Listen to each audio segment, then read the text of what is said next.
Welcome to Pindar Poetry. We hope you learned something new.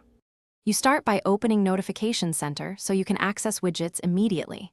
Click the date or Control Center at the screen's top right, or use a two-finger swipe left on the trackpad.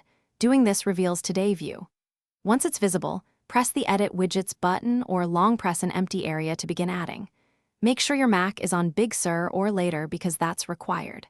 This step sets the stage. You're now ready to pick the widget type and size for placement. You'll now add and configure the widget itself.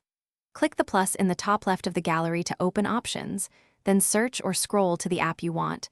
Choose small, medium, or large based on the data you need. Once chosen, drag the widget into Today view or click Add Widget. After placement, click the widget's three-dot or Edit button to set the data source, account, location, or time range. Customization ensures it shows the information you rely on at a glance. Finish by arranging and managing widgets so your Today view stays useful. Drag to reorder, remove extras with the minus icon, and group widgets logically.